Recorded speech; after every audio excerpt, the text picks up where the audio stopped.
The information provided by Taming Lightning is designed to provide helpful information and to educate on the subject discussed. The information provided is true and complete to the best of our knowledge and is not intended to be used without professional guidance or supervision. All recommendations are made without guarantee on part of Taming Lightning and affiliates. Taming Lightning and affiliates disclaim any liability in connection with the use of this information. This episode is sponsored by the Pittsburgh Foundation and the Heinz Endowment in reception of the Advancing Black Arts in Pittsburgh grant and residency hosted by the Pittsburgh Glass Center. The city of Pittsburgh is known for its rich contributions to the canon of black cultural creativity. Cultural experiences and creative innovations have always reflected the expressions and imaginations of people from the African diaspora. The Advancing Black Arts in Pittsburgh program is where access and opportunity connect with the Pittsburgh artists who are thriving in their creative process as a means and a way of life. Advancing Black Arts in Pittsburgh is a joint grant-making program created and managed through the partnership between the Pittsburgh Foundation and the Heinz Endowments. The program is committed to helping create a vibrant cultural life in Pittsburgh and the region. Taming Lightning is supported by the Pittsburgh Glass Center, who encouraged my exploration, research, and development of a space for plasma and neon sculpture. The Pittsburgh Glass Center is a nonprofit, public access school, gallery, and state-of-the-art glass studio dedicated to teaching, creating, and promoting glass art. World-renowned artists come from all over to make glass art. People interested in learning more about glass come here to take classes, explore contemporary art gallery, and watch live glass demonstrations. As one of the top glass art centers in the world, we pride ourselves on providing exceptional resources and instruction to expand the skills and knowledge of our students and artists. We strive to foster a new generation of glass artists and enthusiasts here in the Pittsburgh region. The Pittsburgh Glass Center is an important arts organization in Pittsburgh that is helping the city connect its history as a major producer in glass to its creative future through the innovative use of glass as art. Glass art. We teach it, we create it, we promote it. We support those who make it. Taming Lightning is affiliated with the Plasma Art Alliance. Their mission is to promote illuminated plasma and glass as a sculptural art medium, foster public awareness of this art form through exhibitions, conferences, and educational outreach, and support the exchange of information related to techniques and technologies essential to the advancement of the field. PAA will serve the growing interest of this art for the mutual benefit of artists, enthusiasts, and patrons. If you're interested and would like to join, please check us out on the web at www.plasmaartalliance.com. One last thing before we begin the podcast. I wanted to let you know that I relaunched my Patreon account at www.patreon.com/taminglightning. It's been 3 years since I started my podcast in May 2017. With the idea of producing a monthly podcast, I'm only a few episodes short of my production goal or schedule. Many of you who have followed me, be it the podcast, Instagram, or even blog, have seen that I'm doing more than podcasting. I've been learning and building my experience with the development of neon and plasma at the Pittsburgh Glass Center, technical consultation work and experience through mentors and community, alongside collaboration and development of my artwork. The value of every little bit of knowledge, experience, connection, failure, and success have given me hope for what Taming Lightning can become. In a most recent discussion with Geeks, the Glass Education Exchange, which is a new platform to discuss glass education, I was asked to take a look at my podcast and measure the value of producing an episode. To get this amount, I included equipment used, monthly podcast hosting fees, internet service, audio tool subscriptions, web hosting fees, and the average time put into each episode, and concluded that the value of each episode as $700. Now, I'm very grateful to be able to work my day job during this pandemic, amongst many who are unable to work. There's nothing wrong or lesser than in value for someone to work a day job to support their passion, but a pure passion is not enough. Think about it this way. Taming Lightning is not the answer, but an infrastructure of sorts, like a bridge to the understanding of plasma. It must be maintained and improved, along with roads leading to and from the bridge, including proper signage and places to stop along the way. And for what I do and can share with any clarity, there's no charge. Why? Because I've learned from the very same free information others have shared, including various platforms, be it YouTube, Instagram, or otherwise. So while Taming Lightning won't be placing my primary income anytime soon, through Patreon I want to build towards redistributing my time from my day job to my projects. And as I reach milestones towards that goal, I want to be able to lock in a standard schedule for the podcast, and should I reach my initial goal, I'll be able to free up time to dedicate towards additional content. And as with a growing network and continual learning in this process and knowledge on plasma, I can begin to approach answering many questions that you may have.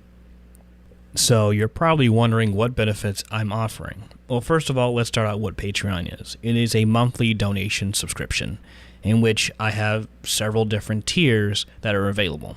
Those two tiers, first one being the $2 Eternal Thanks, is where I immortalize you on the internet, by which you are listed on the page of patrons on the Taming Lightning website. You'll be listed alongside podcast guests and past supporters and donors. And the $5 shoutout, in which I provide a shoutout at the start of each episode and listed in the show notes of the podcast, which will also include the previous benefits. As I continue to develop, more support tiers will be added. Please consider supporting Taming Lightning on Patreon. That's patreon.com/Taming Lightning. And I hope you enjoy the podcast.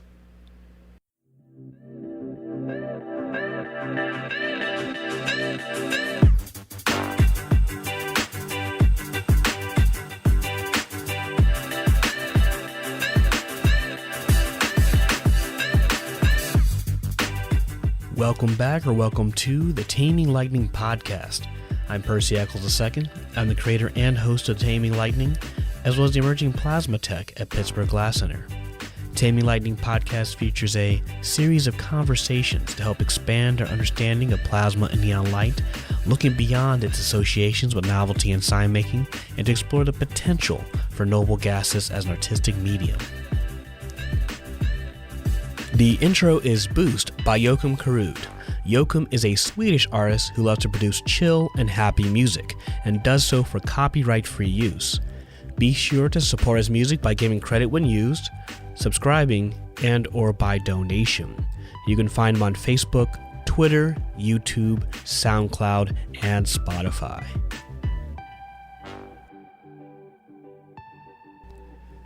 Hello, Lightning Tamers. This is episode number 30, and in today's podcast, I'll be reading the article, A Noble Quest, History of Noble Gases by Mike Sutton, the story of William Ramsay's hunt for the noble gases. During the early 2 months of the COVID-19 pandemic, with the stay-at-home order here in Pittsburgh, I took advantage of that time to research. Among many things, I want to answer several questions I had about noble gases. When were they discovered? Who discovered them? And the naming conventions behind the gases. Now that last one is more of a slight obsession with words and the meaning and the definitions of. I ended up upon the website of chemistryworld.com, where I found this article. Now, it took a little bit longer than previous permissions, but Taming Lightning has been granted permission to read the following article from the Chemistry World magazine by the Royal Society of Chemistry. Chemistry is at the center of everything you can see, smell, touch, and taste. Whether studying the chemistry of life or developing the advanced science behind modern technology, chemical scientists use their expertise to improve our health, our environment, and our daily lives. Collaboration is essential. We connect scientists with each other and society as a whole, so they can do their best work and make discoveries and innovation happen. We publish new research, we develop, recognize, and celebrate professional capabilities. We bring people together to spark new ideas and new partnerships. We support teachers to inspire future generations of scientists. And we speak up to influence the people making decisions that affect us all. We are a catalyst for chemistry that enriches our world. Chemistry World is a monthly chemistry news magazine published by the Royal Society of Chemistry The magazine addresses current events in the world of chemistry, including research, international business news, and government policy as it affects the chemical science community, plus the best product applications. You can view the contents of the magazine for free with limited readings, but with the free registration, you'll be able to read more articles per month before seeing the dreaded paywall, which if you're like me and not heavily invested, it's a perfect fit. They also include podcasts such as Chemistry in Its Elements, a weekly tour of the periodic table, which I've made a playlist on Spotify called Elements of Plasma, containing the elements, well, many of us neon people and plasma people will be using. And the Chemistry World Book Club, where you can explore popular science books and interviews with their authors, which you can find on any of your podcatchers, just like the one you're listening to now. For full or unlimited access on their website, there are several options available. Yearly access will cost around $40, monthly at $4, and a 30-day pass for $5. Check out Chemistry World at www.chemistryworld.com. Discovering a new element has been a high point of several distinguished scientific careers, but William Ramsay, born 1852 and passing in 1916, gained a unique position in this distinguished company by adding an entire group to the periodic table. Although his work on the atmospheric gases earned him Britain's first chemistry Nobel Prize, Ramsay's later speculations were dismissed by many of his contemporaries.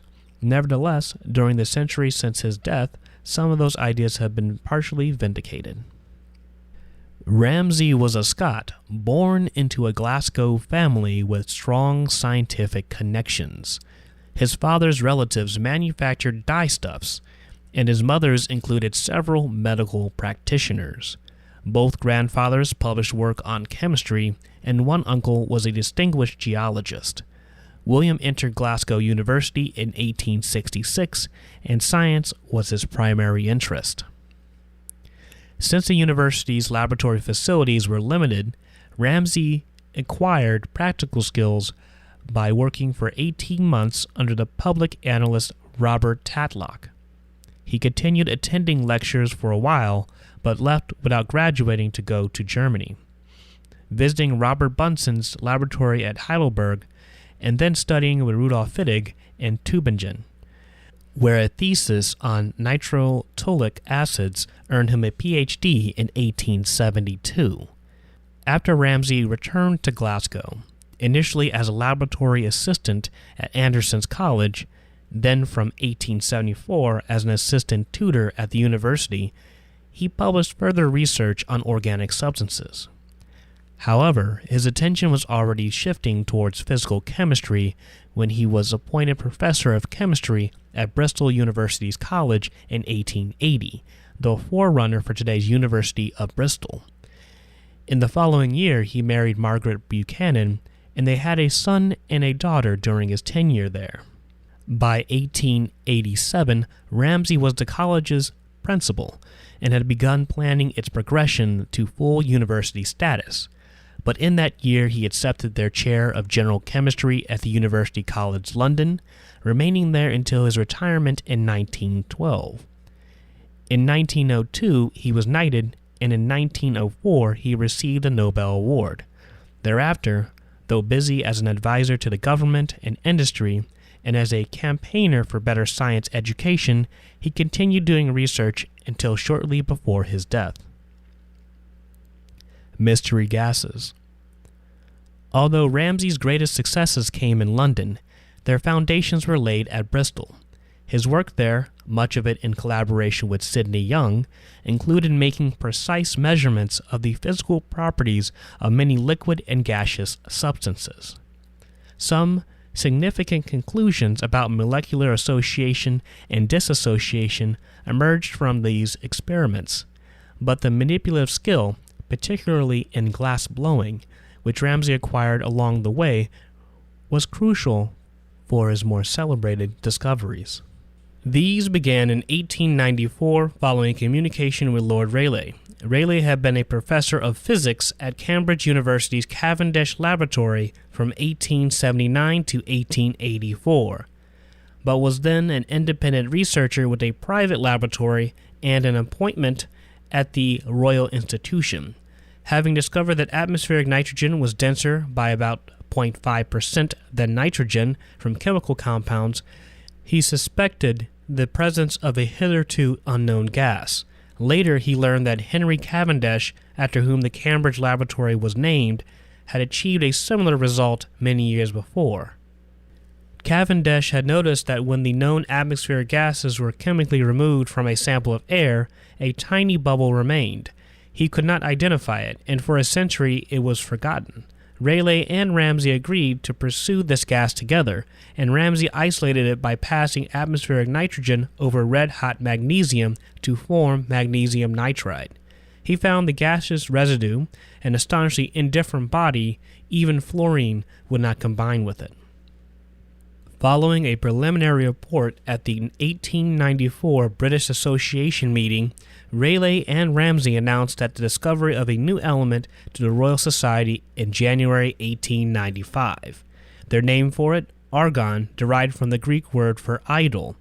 Although spectroscopic analysis by William Crookes confirmed the new gas had a distinctive line pattern, some critics disputed its elementary status.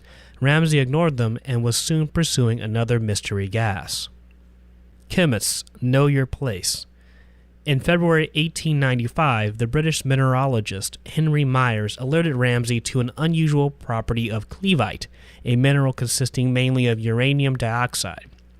William Hilbrand, a chemist with the United States Geological Survey, had noticed that heating cleveite with sulfuric acid generated an unreactive gas, which he had presumed was nitrogen. On learning this, Ramsay carefully finished the experiments he was working on, obtained a sample of cleveite from a London mineral dealer for 3 shillings and 6 pence, and soon had a sample of Hilbrand's gas. 2 days of chemical analysis eliminated all known gases except argon from consideration. But the new gas spectrum was not argon's. Within a week, Crookes confirmed that it was helium, an element identified spectroscopically in the Sun in 1868, but previously undetected on Earth. The discovery of a terrestrial helium was announced to London's Chemical Society in March 1895. By then, Ramsay believed that further inert gases occupying a new group in the periodic table were awaiting discovery. His ideas were vigorously opposed by James Dewar, professor of chemistry at London's Royal Institution. Anonymous attacks on Ramsay's work also appeared in Chemical News, probably written by Dewar's friend Henry Armstrong.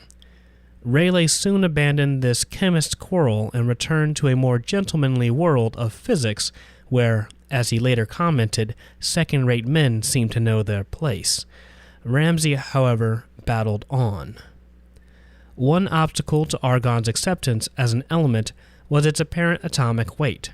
Its vapor density, relative to that of hydrogen, was 19.9, which indicated a molecular weight of 39.8, but the ratio of its two specific heats, at constant pressure and at constant volume, implied that the gas was monatomic. This gave argon an atomic weight higher than its neighbor, potassium, and hence a somewhat incongruous position on the periodic table. 2 other pairs of adjacent elements, tellurium and iodine, and cobalt and nickel, were similarly misplaced in the table. Many chemists believed that their published atomic weights were erroneous, but Ramsay's critics rejected this explanation for the argon-potassium anomaly. Instead, they argued that the new gas was an allotrope of nitrogen, with the formula of N3, or trinitrogen. 2 decades later, Frederick Soddy's introduction of the concept of an isotope would explain the anomalous atomic weights, and Henry Moseley's determination of atomic numbers would rationalize the periodic table. But meanwhile, the onus remained on Ramsay to justify his claims. Hail to the chief. To confirm the status of argon and helium, and to isolate any further atmospheric gases, Ramsay needed large-scale facilities for liquefying and fractionally distilling air. But Britain's leading expert in this field was his opponent Dewar, inventor of the vacuum-jacketed container still known as a Dewar flask. Instead, Ramsay turned to William Hampson, with whom Dewar was also in dispute. Hampson was an Oxford Classic graduate who trained as a barrister, a type of lawyer, before emerging as a scientist. In 1895, he patented an innovative process for liquefying gases and licensed it to the Brins Oxygen Company, later to become the industrial giant British Oxygen, now BOC. Hampson provided advice and some liquid air, but Ramsay and his assistant Morris Travers built their own distillation apparatus, much of it improvised from recycled equipment. Travers was one of many colleagues, technicians, and research students who worked with Ramsay over the years. They referred to him affectionately as the Chief, and he had returned their loyalty. When announcing the discovery of argon, he thanked several assistants for their contributions, particularly commending Percy Williams for his skill in manipulation and great care. A decade later, in his Nobel lecture, Ramsay generously acknowledged the help of Dr. Travers, then my assistant, now my successor in Bristol chair. The challenge facing Ramsay and Travers was greater than they realized. Although argon is relatively abundant, forming almost 1% of the atmospheric air, the other noble gases are present in tiny amounts.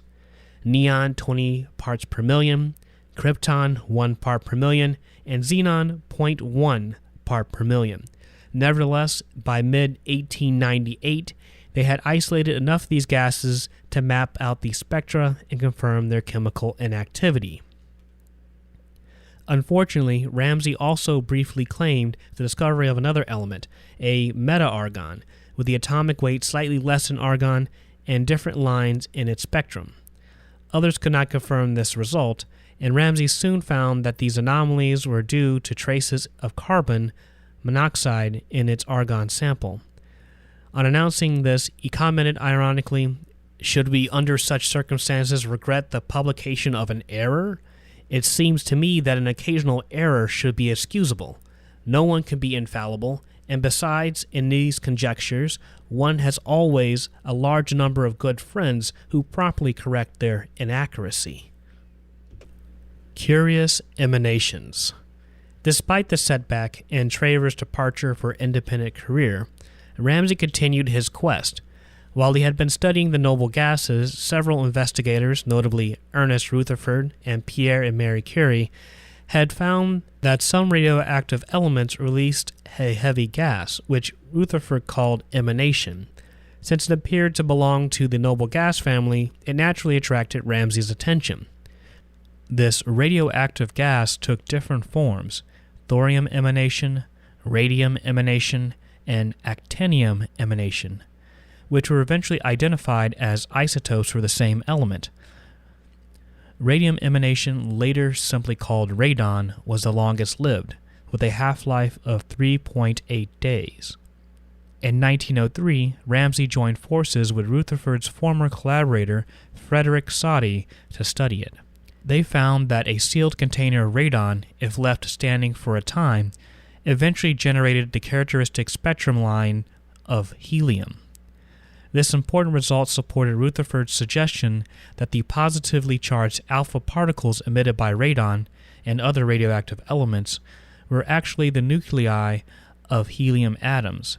But after Soddy moved on to Glasgow University in 1904, Ramsay's later work on radioactivity proved less fruitful. Ramsay hoped that bombarding other elements with radon's alpha particles might change their chemical identity. His eagerness led him to announce some spurious discoveries. For example, in 1907 he claimed that electrolyzing a copper salt dissolved in water previously exposed to radon converted the copper into lithium. Other experimenters could not replicate these results, and physicists, including Rutherford, dismissed them as impossible on theoretical grounds. Nevertheless, not all of Ramsay's later work was unsuccessful. In 1910, assisted by Robert Whitelaw Gray, he measured the density of radon precisely enough to establish that its atomic weight differed from that of its parent element, radium, by the weight of one helium atom. Given the tiny size of his sample and radon's short half-life, This was a remarkable achievement.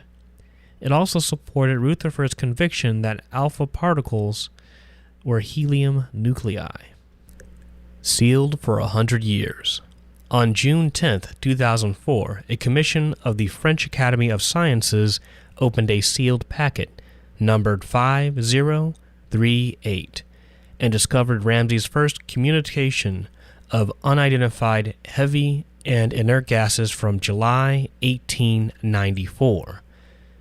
The Academy has a system called pli cachet, or sealed packet, whereby a scientist can deposit an account of an idea or a discovery.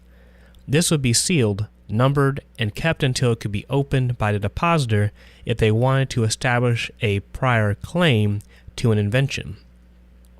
The system started in 1735, and by 1976, to keep the growing number of many thousands in check, the Academy adopted a procedure by which pli cachets are opened if they have remained sealed for 100 or more years. The work is described in a single page in French in Ramsay's handwriting.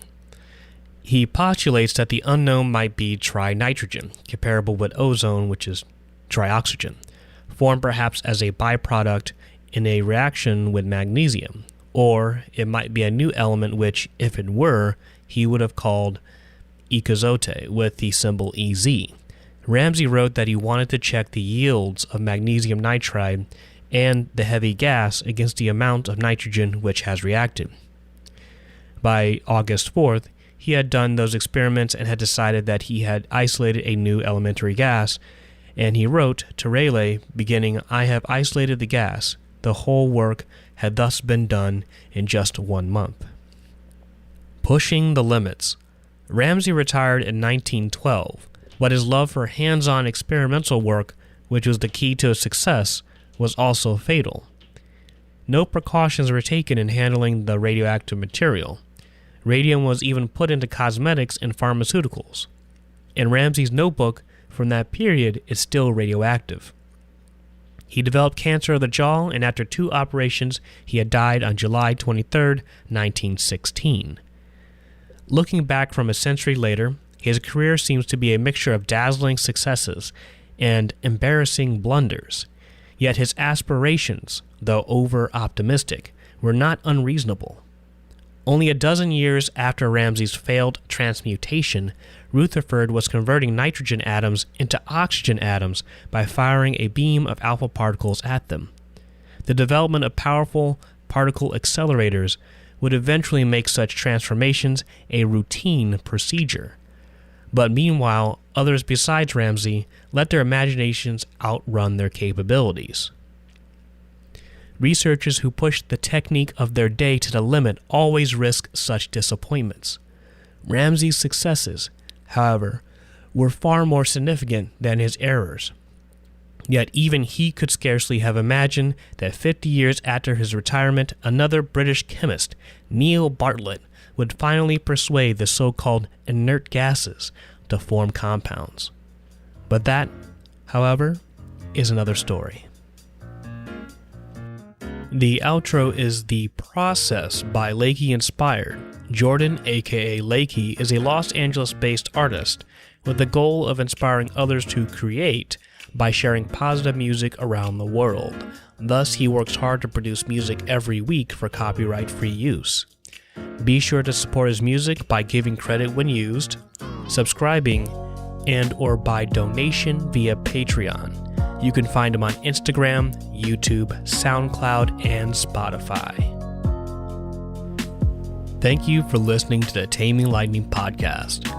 I hope you enjoyed the reading of A Noble Quest, History of Noble Gases. I wanted to share this because we mirror elements of this in our own pursuits, be it neon or plasma. We will find there are many fields to learn and understand. We will be challenged or helped by our contemporaries, and it all starts with what we have around us. Well, in the case of noble gases, is air, and I encourage you to do the same with the resources available to you. Thus, I enjoy searching for interesting articles and papers that you can listen to as you carry on with your day. If you find something interesting that you would like to have narrated, please send me an email or Facebook message at Taming Lightning. I'd like to thank Gil Cockhead, the Contracts and Copyright Executive at the Royal Society of Chemistry and the Chemistry World magazine, for the permission to narrate Mike Sutton's article, A Noble Quest, History of Noble Gases. I've purchased a 30-day pass and hope to find other related articles to narrate. Also, I'd like to thank the Pittsburgh Glass Center for supporting me as a place of research and inspiration, the Heinz Endowments and the Pittsburgh Foundation for their support through the 2019 Advancing Black Arts in Pittsburgh grant, which allowed me to buffer my loss of income during the early 2 months of the COVID-19 pandemic. And the Plasma Art Alliance, where I have an access to a well of knowledge and connects me to some amazing and supportive people. If you'd like to support Taming Lightning, subscribe to the newsletter on www.taminglightning.net or follow on Instagram at Taming Lightning. Other options for support are donations through Ko-fi, spelled ko-fi.com/taminglightning, and Patreon through patreon.com/taminglightning. Feel free to share, comment, and subscribe. And as always, be safe, be healthy, and be strong. And I will see you next time.